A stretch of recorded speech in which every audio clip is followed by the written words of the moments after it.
La famille est l'institution de Dieu lui-même. Fondez et maintenez votre famille sur la parole de Dieu. Vendredi de la famille. Tous les vendredis de 5h à 6h sur CPAM 1410 AM. Soyez bénis, peuple de Dieu. Soyez bénis, peuple de Dieu. Vendredi de la famille. Bomba, guy!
De gloire, l'Éternel des armées. Voilà le roi de gloire. On va louer. Donnons à l'Éternel les prémices de nos louanges. Il est digne d'être célébré. Si tu veux louer, louer pour Jésus. Si tu veux chanter, chanter pour Jésus. Si tu veux sauter,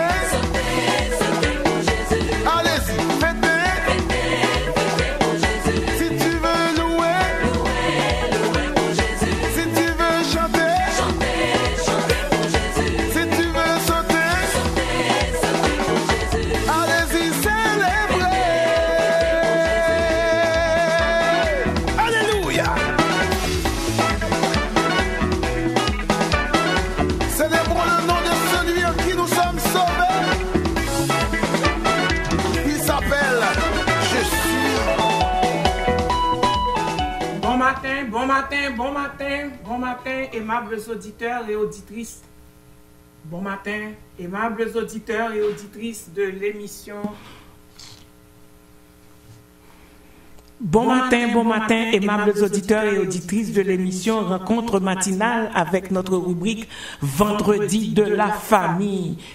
C'est ici la journée que le Seigneur nous a donnée et que cette journée soit pour nous une agréable journée.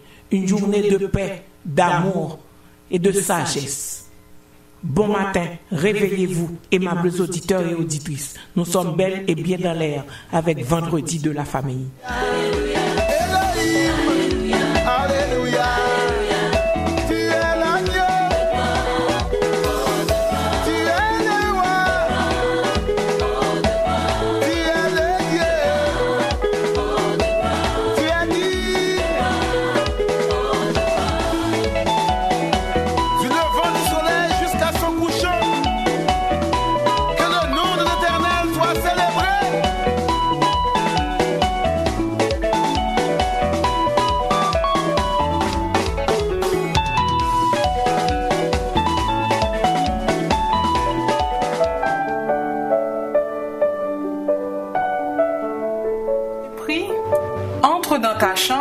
ferme ta porte et prie ton Père qui est là dans le lieu secret. Et ton Père qui voit dans le secret te le rendra. En priant, ne multipliez pas de vaines paroles comme les païens, qui imaginent qu'à force de paroles, ils seront exaucés. Ne leur ressemblez pas, car votre Père sait de quoi vous avez besoin, avant que vous le lui demandiez. Voici donc comment vous devez prier. Notre Père qui est aux cieux, que ton nom soit sanctifié, que ton règne vienne, que ta volonté soit faite sur la terre comme au ciel. Donne-nous aujourd'hui notre pain quotidien. Pardonne-nous nos offenses comme nous aussi nous pardonnons à ceux qui nous ont offensés. Ne nous induis pas en tentation, mais délivre-nous du mal. Car c'est à toi qu'appartiennent dans tous les siècles le règne, la puissance et la gloire. Amen. Parole du Seigneur tirée de Matthieu 6, versets 6 à 13. Le temps est à la prière.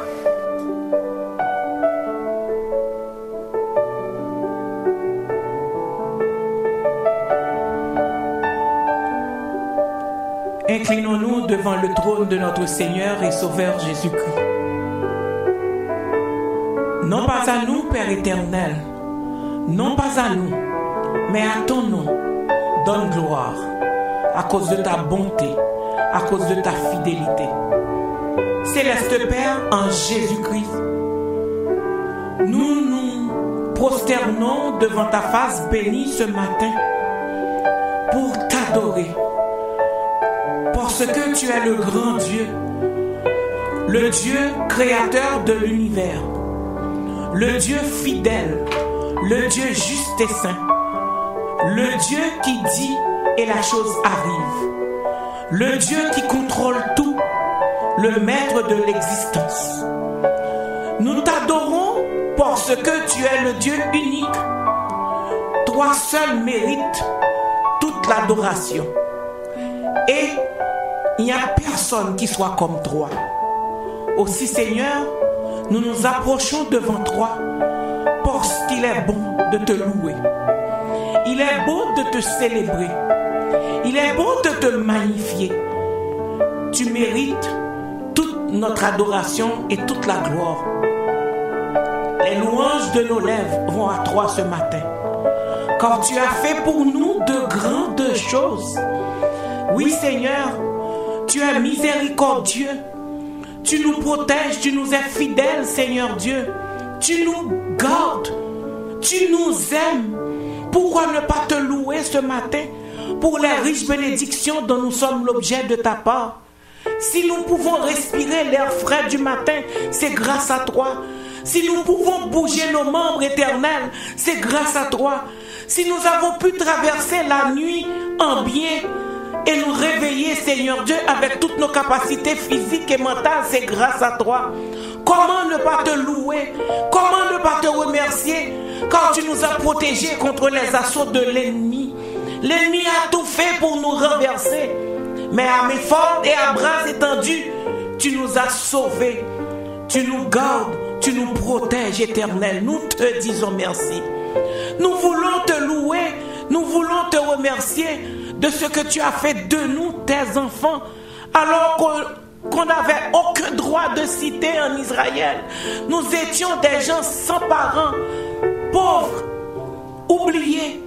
Tu es venu vers nous, tu nous as rachetés, tu nous as délivrés de la condamnation du péché, en sorte que nous sommes devenus, Seigneur Dieu, tes enfants. Béni sois-tu, Père, pour une telle grâce. Merci, Seigneur, pour ton amour, car en dépit de nos péchés, en dépit de nos iniquités, tu nous aimes. Tu nous aimes d'un amour éternel. Tu nous aimes d'un amour sacrificiel. Tu nous aimes malgré nos fautes, malgré nos péchés. Tu nous aimes encore. Merci, Seigneur. Merci pour ta bonté, merci pour ta miséricorde, merci pour tes compassions que tu renouvelles chaque matin envers nous. Gloire à toi, Père. Merci. Et ce matin, nous voulons te dire merci de ce que tu nous as choisis pour être à ton service. Oui, nous ne méritons pas une telle grâce, mais tu nous as fait cet honneur d'être ton serviteur, d'être au service d'un grand roi, du vrai roi. Merci, Éternel. Et nous te demandons, Seigneur Dieu, de pardonner nos péchés. Car, Seigneur Dieu, à chaque jour, nous péchons contre toi et contre toi seul. Nous faisons des choses qui sont contraires à ta volonté. Mais, Seigneur, aie pitié de nous. Pardonne nos péchés et permets, Seigneur Dieu, que nous puissions marcher vers la sanctification de jour en jour éternel. Permets, éternel Dieu, que nous soyons des ouvriers capables et fidèles pour l'avancement de ton œuvre. Nous voulons, Seigneur Dieu, te remettre, Seigneur Dieu, l'équipe de rencontre matinale. Merci, Seigneur, de ce que tu as fait choix de nous. Et nous te demandons, Seigneur Dieu, de venir nous fortifier dans la marche. Car, Seigneur Dieu, si tu n'es pas avec nous, Seigneur Dieu, nous travaillons en vain. Nous voulons travailler pour toi et pour toi seul. Nous voulons, Seigneur Dieu, qu'au travers de ces émissions, Seigneur Dieu, que ton peuple puisse te parler et que toi aussi, tu puisses, Seigneur Dieu, leur parler. Nous cherchons quelque chose de toi. Mais tu dois, Seigneur Dieu, nous remplir de ta présence, de ton Saint-Esprit éternel. Sois avec chacun de nos collaborateurs. Sois avec chacun de nos collaborateurs. Sois avec leur famille, car nous avons besoin de toi, Seigneur Dieu. Bénis, éternel, l'équipe de rencontre matinale. Bénis les pasteurs. Bénis, Seigneur Dieu, chacun de nous. Bénis le coordonnateur de ces émissions éternelles. Nous voulons, Seigneur Dieu, te prier pour, Seigneur, Rachel, la co-animatrice, Seigneur Dieu, de l'émission Rencontre matinale. C'est toi qui l'as choisie pour être à mes côtés, Seigneur Dieu, pour continuer, Seigneur Dieu, pour œuvrer, pour apporter, Seigneur Dieu, les mots de consolation, les mots pour fortifier, Seigneur Dieu, nos familles éternelles. Toi seul, c'est pourquoi, Seigneur Dieu, tu as choisi cette jeune servante. Et Seigneur, nous te prions ce matin spécialement pour elle, pour qu'elle puisse continuer, Seigneur Dieu, à œuvrer comme toi tu veux qu'elle fasse, Seigneur Dieu, le travail. Tu la connais mieux que moi. Tu connais les désirs de son cœur. Aussi ce matin, nous te demandons, Seigneur Dieu, d'être avec elle. Sois avec elle. Sois avec chacun de nous. Sois avec l'équipe dirigeante de cette station de radio. Bénis, Seigneur Dieu, le directeur de cette station de radio. Et permets, Seigneur Dieu, que nous puissions toujours avoir les heures disponibles pour propager ton évangile. Nous voulons te prier, Seigneur Dieu, pour nos aimables auditeurs et auditrices, Seigneur Dieu, qui savent, Seigneur Dieu, que tu es là et que tu viendras certainement leur apporter un mot de consolation ce matin. Oui, nos familles ont besoin de toi. C'est toi qui as créé la famille. Et nous savons que nous ne pouvons pas être épanouis, Seigneur Dieu, si toi, éternel, tu n'interviens pas. Si toi, tu n'es pas, Seigneur Dieu, l'hôte invisible de nos maisons. Nous avons besoin que tu nous conduises, Seigneur Dieu, dans cette marche. Car c'est pour ta gloire et pour ton honneur, la réussite, Seigneur Dieu, de nos familles. Sois avec nous. Sois avec nos enfants, sois aussi avec les malades, Seigneur Dieu, ceux qui sont sur un lit d'hôpital, Seigneur Dieu, nous te les remettons. Ceux qui viennent de recevoir un diagnostic, Seigneur Dieu, nous te les remettons, car nous savons que nous servons un Dieu qui guérit toutes les maladies. Seigneur, viens, Seigneur Dieu, nous apporter le réconfort, Seigneur Dieu, la consolation, la guérison, Seigneur. Sans toi, nous ne pouvons rien faire, mais avec toi, éternel, nous ferons des exploits. Nous nous adressons à ce Dieu qui peut tout. Nous nous adressons à ce Dieu qui peut transformer les situations, qui peut creuser dans le désert, Seigneur Dieu, des sources d'eau vive. Oui, Seigneur, c'est à toi que nous nous adressons ce matin. Reçois nos prières, reçois nos prières, reçois nos prières. Nous t'attendons, nous t'écoutons, nous t'attendons. Dans le nom de Jésus, ton Fils, que nous te prions. Amen. Amen.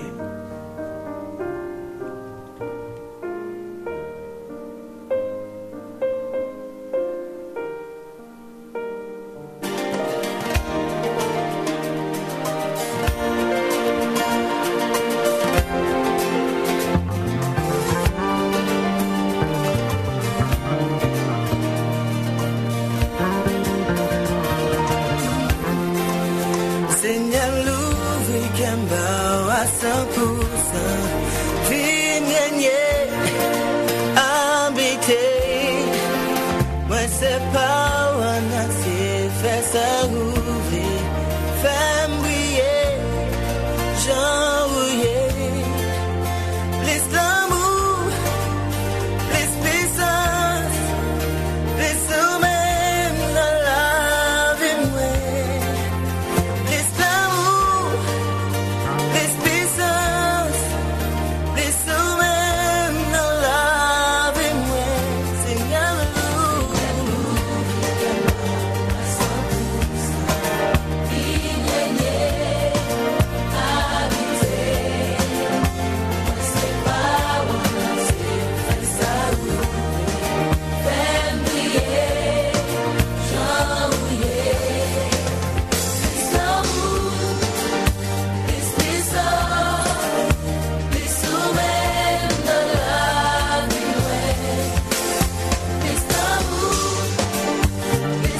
Chantez à l'Éternel un cantique nouveau. Chantez à l'Éternel, vous tous habitants de la terre. Chantez à l'Éternel, bénissez son nom. Annoncez de jour en jour son salut. Racontez parmi les nations sa gloire, parmi tous les peuples de ses merveilles. Car l'Éternel est grand et très digne de louange. Il est redoutable par-dessus tous les dieux. Car tous les dieux des peuples sont des idoles, et l'Éternel a fait les cieux. La splendeur et la magnificence sont devant sa face. La gloire et la majesté sont dans son sanctuaire. Famille des peuples, rendez à l'Éternel. Rendez à l'Éternel gloire et honneur. Rendez à l'Éternel gloire pour son nom. Apportez des offrandes et entrez dans ses parvis. Prosternez-vous devant l'Éternel avec des ornements sacrés. Tremblez devant lui, vous tous habitants de la terre. Dites parmi les nations, l'Éternel règne. Aussi le monde est ferme et il ne chancelle pas. L'Éternel juge les peuples avec droiture. Que les cieux se réjouissent et que la terre soit dans l'allégresse. Que la mer retentisse avec tout ce qu'elle contient. Que la campagne s'égaie avec tout ce qu'elle renferme. Que tous les arbres des forêts poussent des cris de joie devant l'Éternel. Car il vient pour juger la terre. Il jugera le monde avec justice et les peuples selon sa fidélité. Amen. Oui, aimables auditeurs et auditrices, racontez parmi les nations la gloire de l'Éternel.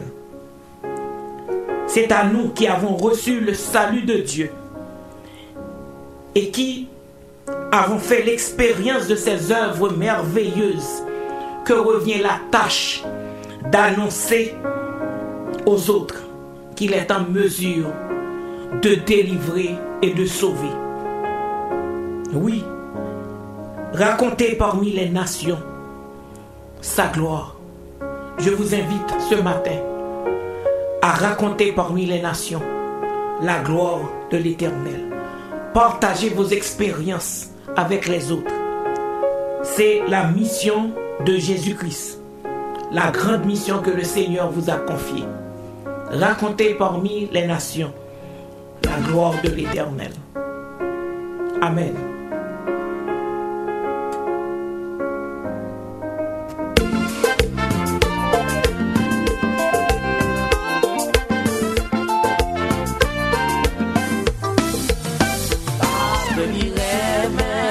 C'est ça que j'aimerais, mais chaque jour il vit plus douce dans la vie, moi pas tant et l'autre déjoint moi avec amour il flopé moi dirait même c'est ça seulement qu'a dit Jésus aimait où mon Jean pourrait mettre tout chaque jour la vie plus douce dans la vie ou pas tant et gardez c'est ça seulement plaisir. Jésus aime moi, c'est ça fait moi aimer. Chaque jour il vit plus douce dans la vie moi. Moi pas tant et l'autre déjoint moi avec amour il flopé moi. Il aime c'est ça seulement plaisir. Il aime c'est ça seulement plaisir. C'est ça seulement il aime yo non bon Dieu pas en vain li pas quitter marcher tête baissée mais bon Dieu a bien délivré prière yo non bon Dieu pas en vain prière yo non bon Dieu pas en vain.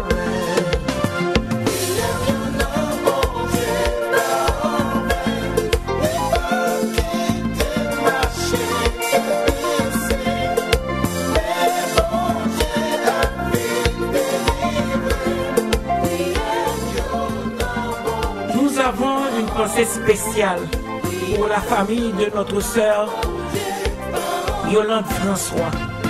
Oui, cette servante qui a passé du temps à célébrer le nom de son Seigneur.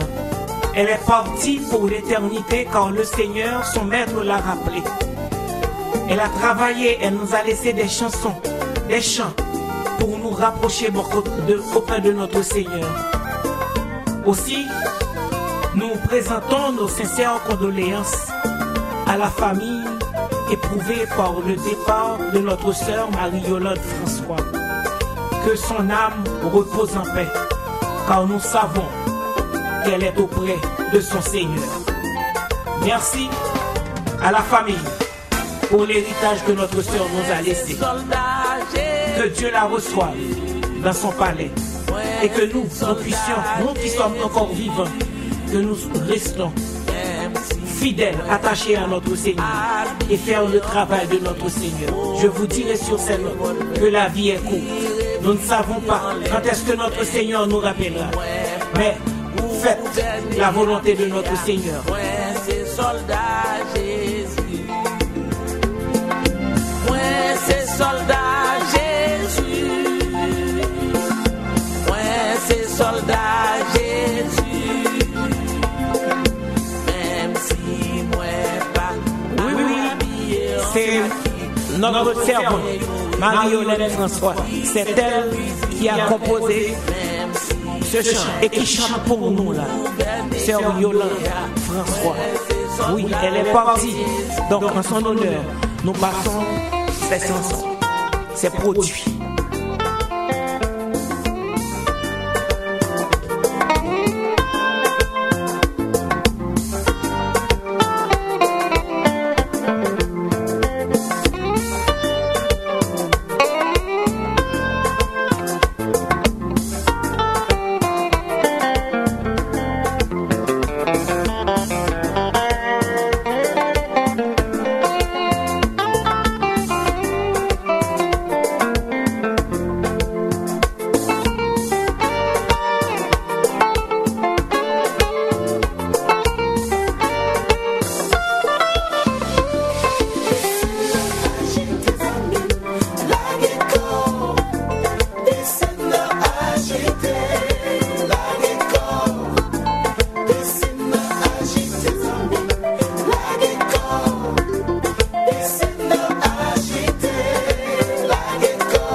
Vendredi de la famille.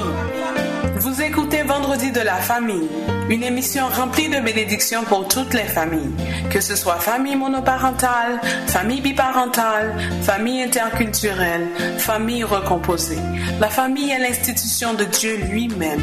Fondez et maintenez votre famille sur la parole de Dieu. Vendredi de la famille, tous les vendredis de 5h à 6h sur CPAM 1410 AM. Soyez bénis, peuple de Dieu. Soyez bénis, peuple de Dieu. Vendredi de la famille. Bomba, guy. Aimables auditeurs et auditrices, je ne sais pas pourquoi, mais le Seigneur veut que nous prenions du temps pour nous outiller sur le mariage. Il y a trop de divorces. Il y a trop de gens qui refusent de se marier. Il y a trop de gens qui se marient et qui divorcent. Il y a cette déchéance familiale, cette déchéance dans ce monde. C'est parce que il y a des trous dans nos mariages. Alors, nous allons respecter la volonté de Dieu et continuer à vous exhorter pour que vous puissiez vous épanouir dans vos mariages et mener une vie saine dans le mariage. Aujourd'hui, encore une fois, nous avons le privilège de vous présenter une partie de la prédication de notre pasteur Dorothée Ragia. Réussir son mariage par la loi de la priorité et de la communication. Loi de la priorité, loi de la continuation. Il y a d'autres lois, mais aujourd'hui, on verra la loi de la priorité. Soyez bénis, restez à l'écoute, car le Seigneur veut parler à quelques couples. Il veut que nous soyons épanouis dans nos mariages. Bonne audition.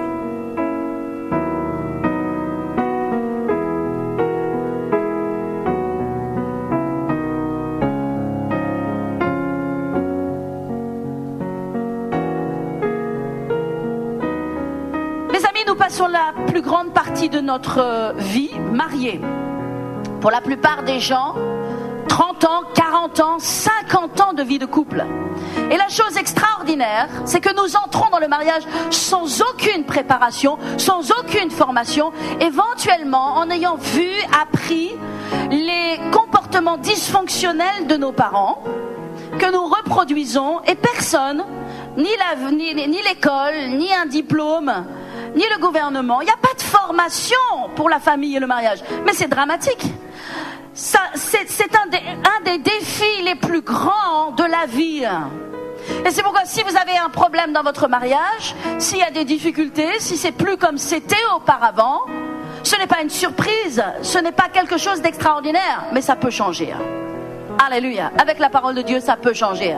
Mais comprenez que le mariage, c'est juste pas quelque chose d'inné ou de facile, ou c'est pas dans la poche. C'est pas lorsque l'on a mis 2 anneaux au doigt que le mariage est dans la poche. C'est un travail de tous les jours. Et personne ne nous forme à cela, personne ne nous y prépare. Or, nous avons besoin qu'on nous apprenne comment y arriver, qu'est-ce que nous devons faire et pas faire. Comment nous devons nous comporter et ne pas nous comporter. On a besoin que quelqu'un nous dise honnêtement des mots qui tombent dans notre oreille, puis qui descendent dans notre esprit et qui nous donnent des repères pour réussir, pour vaincre, pour être dans la volonté de Dieu, pour faire ce qui est juste, pour rendre l'autre heureux. C'est mon premier message. Et je vais bientôt prêcher aussi un autre message. Je vais prêcher la suite. Voyez-vous, Osée 4:6 déclare « Mon peuple est détruit parce qu'il lui manque la connaissance ». C'est un verset que nous connaissons tous. Mais est-ce que nous en comprenons bien les tenants et les aboutissants? Mon peuple est détruit. Mon peuple périt parce qu'il lui manque la connaissance. Le mot original dans l'hébreu, dans le grec, exaporéomai. Ok, oubliez. Veut dire, qu'est-ce que veut dire? Ça veut dire mon peuple est perdu. Mon peuple est sans repère. Mon peuple est perdu. Il est dénué de ressources, il est sans espoir quand il lui manque la connaissance. Donc la connaissance, ça a de la valeur, ça a du prix. Lorsque je sais, lorsque j'apprends, lorsque je comprends, ça a de la valeur. C'est estimable, ça peut me bénir, ça peut changer ma vie, ça peut changer mon couple et ça peut changer votre couple. Je ne crois pas dans la fatalité, je crois dans les miracles. Mes amis, la vie de couple en elle-même est un défi. Mais lorsque nous recevons des conseils simples, pas compliqués, ce que je vais vous prêcher ce matin, c'est simple. Lorsqu'on reçoit des conseils simples, des bons conseils, n'est-ce pas? Ça peut tout changer. Et ça va tout changer. Et je le déclare dans le nom de Jésus. Vous savez, le taux des divorces dans le monde augmente, ou peut-être se stabilise parce que les gens se marient moins. Les gens se marient moins parce qu'ils croient moins dans le mariage. Et le taux des divorces augmente dans le corps de Christ, dans le monde entier. Et c'est là où le bas blesse, et c'est là où l'Église doit apporter une réponse, et doit donner les clés. Et ce matin, vous allez être fortifiés dans le nom de Jésus, et je crois vraiment dans la vie pour votre couple, dans la résurrection de votre relation. Et je veux que vous y croyiez ce matin également. Je vais vous partager peut-être 2 lois ce matin. J'en ai plus, mais je pense que j'aurai le temps de partager 2 lois. Ce sont des lois universelles. Comprenez que les lois sont universelles. Tout le monde répète le mot universel. Loi universelle. Si je prends une assiette, que je la laisse tomber, c'est une loi universelle. La gravité est une loi universelle. Qu'est-ce qui se passe? Mon assiette se brise, elle tombe à terre, elle s'envole pas en l'air, elle tombe à terre, c'est une loi. Maintenant, ce qui est caractéristique avec les lois, c'est que si je suis un croyant, que je prie 20 heures par jour, mais que je ne mets pas en pratique ces lois, mon mariage sera détruit, mon mariage sera endommagé. Maintenant, si je suis un inconverti, je ne connais rien de Dieu, mais que je mets en pratique ces lois vont marcher dans mon mariage. C'est comme la loi de la semence et de la récolte. Quoi que vous semiez, vous récoltez. Vous semez des bonnes choses, vous récoltez des bonnes choses. Vous semez des mauvaises choses, vous récoltez des mauvaises choses. Et c'est la même chose sur le juste et sur l'injuste. Il pleut sur le juste et sur l'injuste. Alléluia. Ce sont les mêmes lois. je vais vous enseigner la première loi. La première loi, c'est la loi de la priorité. Première loi, c'est la loi de la priorité. Tout le monde répète le mot priorité. Et nous revenons, mes amis, encore à ce message de la priorité. Je crois aussi dans la loi de la répétition. Alléluia. Non, je crois dans la loi de la répétition. Je crois que quand on écoute une fois, on reçoit un petit peu. Mais qu'on a besoin de répéter pour pouvoir en prendre tout le potentiel, pour pouvoir en avoir toute la richesse. La priorité. La semaine dernière, je vous ai enseigné sur un aspect de la réussite. Et c'est un aspect extrêmement important. Notre marche avec Dieu, notre destinée, là où nous allons réussir dans notre vie spirituelle, dans notre marche spirituelle, dans notre communion avec Dieu, si nous mettons Dieu en premier, s'il est prioritaire sur notre vie. Dieu veut avoir la priorité dans votre vie. Dieu merci pour toutes les autres choses. Nous pouvons les faire aussi longtemps qu'elles sont 3e, 4e, 5e. La chose est que pour réussir avec Dieu, pour entendre sa voix, pour être conduit par lui, Dieu doit être premier. Alléluia. C'est une partie du message que je vous ai prêché la semaine dernière. Et je vous ai enseigné également la semaine dernière qu'il y avait véritablement un complot satanique contre votre temps. Le diable s'arrange pour voler votre temps, de sorte que vous n'ayez pas de temps de qualité avec Dieu. Il y a un complot sur votre temps, de sorte que vous soyez toujours dérangé. Le diable, et je vous ai parlé de Jésus. Je vous ai expliqué Jésus dans le désert, comment le diable est venu pour avorter sa mission, pour avorter ce temps spécial de préparation. Donc le diable vient pour avorter dans notre temps, le temps. Alléluia. Mais moi je vous parle maintenant de la loi de la priorité dans le couple. Nous avons une définition dans la Bible du mariage. Vous savez, il n'y a pas non plus énormément de versets dans la Bible sur lesquels nous pouvons nous appuyer, mais les versets qui nous ont été donnés sont des versets clés, sont des versets importants. Genèse 2, 24. Vous connaissez tous ce verset. L'homme quittera son père et sa mère, s'attachera à sa femme, et les deux deviendront une seule chair. Lorsque Dieu a créé l'homme et la femme, rappelez-vous que c'est avant la chute, c'est avant que le péché soit là. Néanmoins, Dieu a donné les lois. Il a dit que lorsque l'homme se mariera, lorsque le couple se mariera, l'homme quittera son père et sa mère et il s'attachera à sa femme. Nous avons ici une loi, c'est la loi de la priorité. Aussi longtemps que vous vivez chez vos parents, que vous êtes un enfant, un jeune adulte, un adolescent, vous êtes soumis à l'autorité de vos parents, vous obéissez à vos parents. D'ailleurs dans la Bible dit, enfants, obéissez à vos parents. Mais à partir du moment où vous devenez un adulte, que vous vous mariez, avant les personnes les plus importantes et prioritaires dans votre vie, c'était votre père, votre mère. Mais une fois que vous vous mariez, ce n'est plus votre père, votre mère. Ça ne veut pas dire que vous ne les aimez pas. Mais ça veut dire que maintenant vous allez les honorer. Pas les obéir, les honorer. Plus la même chose. Avant vous obéissez. Après vous êtes appelé à honorer, mais à avancer dans votre vie en recevant les bons conseils pour votre vie. Mais c'est vous qui êtes décisionnaire sur votre vie. Personne d'autre n'a le contrôle sur votre vie. Alléluia.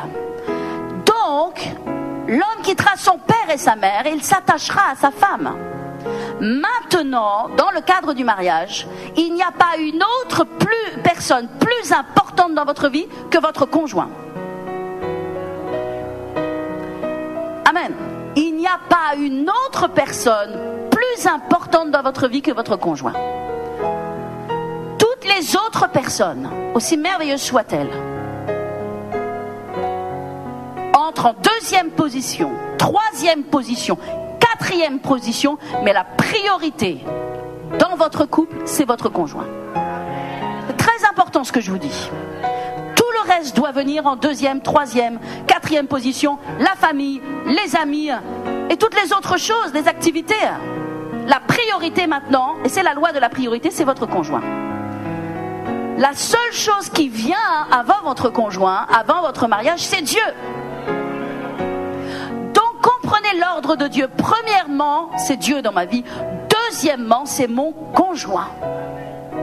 C'est mon mariage. C'est extrêmement important. Quand le mariage n'est pas prioritaire, quand le conjoint n'est pas premier, mais que d'autres choses viennent et prennent la place, là les problèmes entrent. Là, vous avez, et les femmes sont assez spécialistes d'être râleuses, elles ont du mal à essayer d'amener leur point de vue ou leur autorité ou essayer de clarifier des choses autres que par le fait de râler et de se plaindre. Je ne sais pas si c'est la meilleure façon de dialoguer. Voyez-vous, je pense que ce n'est pas la meilleure façon de faire. Néanmoins, lorsqu'il y a du désordre dans les priorités dans le mariage, lorsque le mari court après d'autres choses ou que la femme court après d'autres choses, il y a des problèmes qui entrent dans la relation. La réalité, c'est qu'il y a une jalousie. Il y a une jalousie qui entre parce que tout mari et toute femme sait qu'il est censé avoir la priorité. Il est censé avoir la première place. Le meilleur temps de qualité doit lui être donné à lui ou à elle dans le cadre du mariage. Est-ce que vous m'entendez ce matin? Vous savez, la Bible dit que Dieu est un Dieu jaloux. Un des noms de Dieu dont nous parlons peu, nous parlons d'El Shaddai, Adonai, Emmanuel. Alléluia, nous le chantons même. Nous connaissons tous les noms de Dieu, mais nous oublions que Dieu a dit de lui-même qu'il est un Dieu jaloux. Il est dit dans Exode 34, verset 14, « Tu ne te prosterneras pas devant un autre Dieu. » C'est la loi de la priorité. Dieu exerce sa loi de priorité sur notre vie. Si nous ne mettons pas Dieu en premier, nous n'aurons pas ce que Dieu a prévu pour notre vie. Chaque chrétien, chaque croyant doit valoriser sa relation avec Dieu. Amen. Dans Exode 34, il est écrit « Tu ne te prosterneras pas devant un autre Dieu, car l'Éternel porte le nom de jaloux. » Il est un Dieu jaloux. Voilà ce qu'il est dit dans Exode 34. Ce n'est pas une jalousie démoniaque, ce n'est pas une jalousie tyrannique, ce n'est pas une jalousie destructive comme cela existe. C'est une jalousie qui protège l'union. C'est une jalousie qui protège la relation. C'est une jalousie qui dit non, c'est moi la priorité. Donne-moi ton meilleur, ne donne pas ton meilleur à l'extérieur de la maison. Donne ton meilleur à la maison, dans la maison, à moi. Et le reste aux autres. Dieu dit cela, et cette même loi s'applique pour le couple. Les maris et les femmes, dans le temps, doivent apprendre à se redécouvrir, à se retrouver. Parce que dans le temps, vous savez, c'est un petit peu comme un pilote d'avion.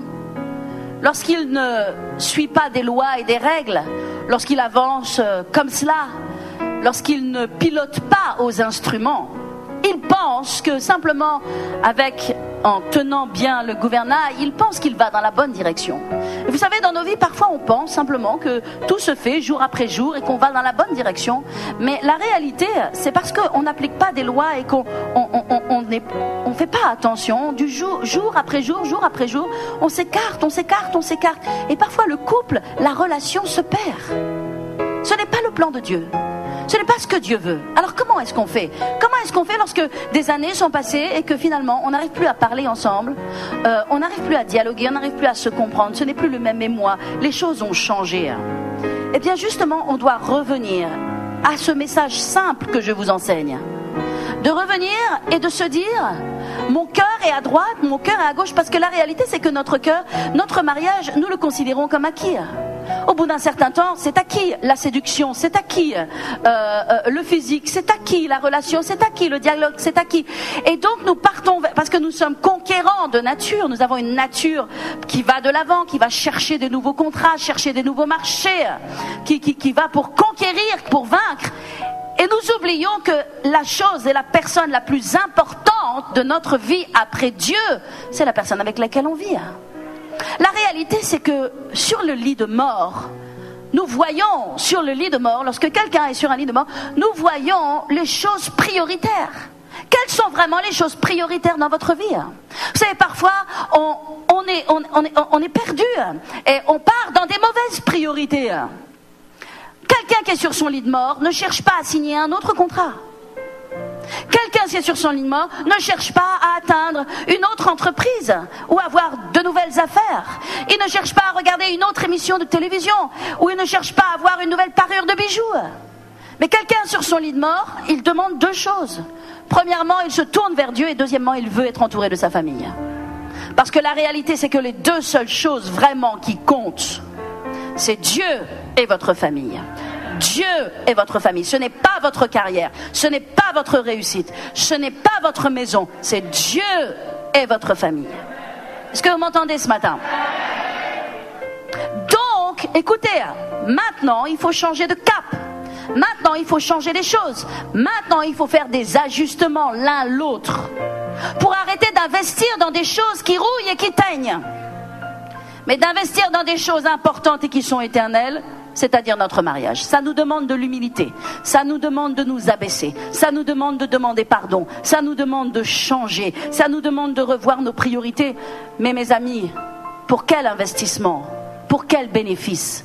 Pour un bénéfice immense. Qui a envie d'être prisonnier? Je vais vous dire une chose, la réalité, c'est que tous ceux qui sont hors du mariage n'aspirent qu'à y entrer. Et tous ceux qui sont dans le mariage n'aspirent qu'à en sortir. Pourquoi? Parce que les choses sont mal gérées. Parce que les priorités ne sont pas mises au bon endroit. Or, ça peut changer. Si vous comprenez que la réalité, c'est que votre conjoint, c'est votre richesse, que l'herbe n'est pas plus verte ailleurs, que vous ne trouverez pas mieux ailleurs, vous trouverez d'autres problèmes, d'autres défis.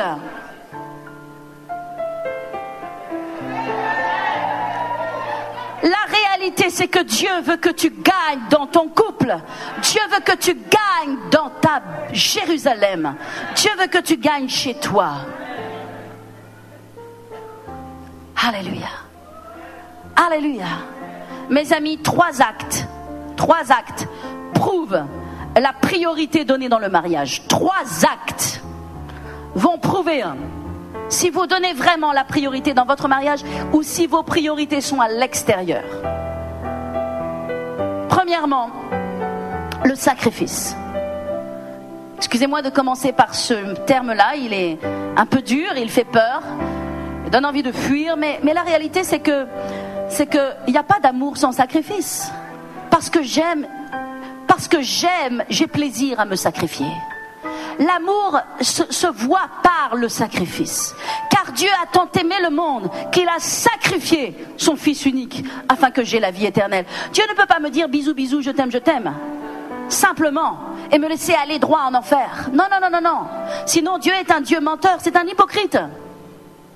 Mais la réalité c'est que Dieu, quand il me dit je t'aime, il sacrifie son Fils pour que je sois sauvé. Donc l'amour se voit par le niveau de sacrifice que j'investis dans mon mariage. Si je ne fais pas de sacrifice, s'il n'y a pas une notion de sacrifice, si je ne suis pas capable de sacrifier mon temps, mon emploi du temps, mon sport, mon loisir, mon plaisir, ma gestion de l'argent, si je ne suis pas capable de faire des sacrifices, je ne peux pas dire que j'aime. Qui a envie de blablabla et de baratin? Qui a envie de mots doux simplement? Non, les actes prouvent la réalité de l'amour. Le sacrifice prouve la réalité de l'amour. Alléluia. Le deuxième acte qui prouve la priorité donnée au mariage. Le deuxième acte qui prouve qu'il y a un investissement que vous faites dans votre couple. Vous devez investir.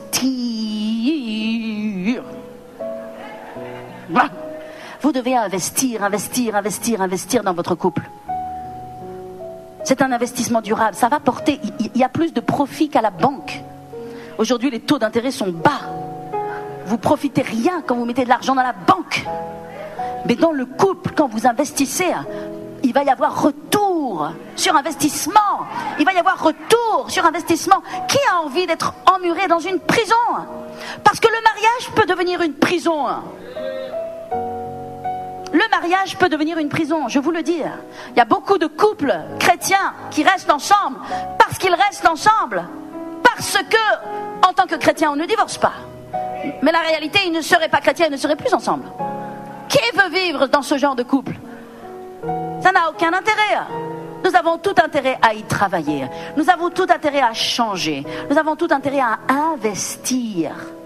Alléluia. Alléluia. La deuxième chose qui prouve la priorité donnée au mariage, c'est le temps. Quel temps tu consacres à ton mariage? Quel temps tu consacres à ton mariage?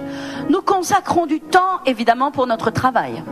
Nous consacrons du temps pour tellement de choses. Mais n'est-il pas normal que les mariages aient des problèmes? Dans la mesure où aucun temps n'est investi dans le mariage. Est-ce que être marié, c'est simplement éplucher les carottes ensemble? Est-ce que être marié, c'est simplement, qu'est-ce que tu fais? Tu passes la serpillière et moi je m'occupe des enfants, je les mets au dodo. C'est ça le mariage? C'est simplement être côte à côte dans une même maison et se partager les tâches, les devoirs? Mais combien de mariages sont réduits à ce genre de relation?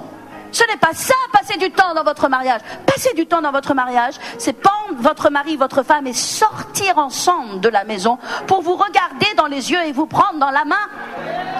Et vous dire des choses qui sont profondément sur votre cœur, sans reproche ni accusation.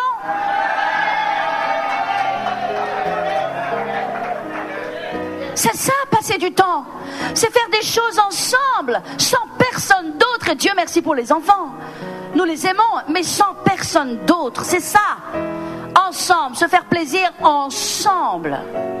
C'est sortir ensemble, c'est se balader ensemble, c'est avoir un plaisir ensemble, c'est aller manger un gâteau ensemble, c'est aller au cinéma ensemble, c'est faire quelque chose ensemble. Et quel temps vous investissez dans votre mariage? Est-ce que votre mariage n'est que contrainte, habitude, obligation? Ou est-ce que votre mariage, c'est sortir ensemble?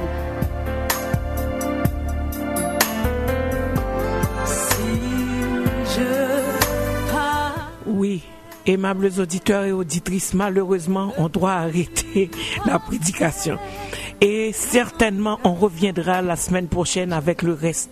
Parce que c'est important que nous prenions du temps, que nous nous outillions pour réussir dans nos familles, pour réussir dans nos mariages. Merci Seigneur de nous avoir parlé. Et nous espérons que vous avez pu puiser des éléments essentiels dans la priorité que vous devez mettre dans vos mariages. Soyez bénis et à la semaine prochaine. Là, il faut qu'on passe du temps, qu'on accorde du temps pour nos publicités. Si je n'ai pas l'amour, je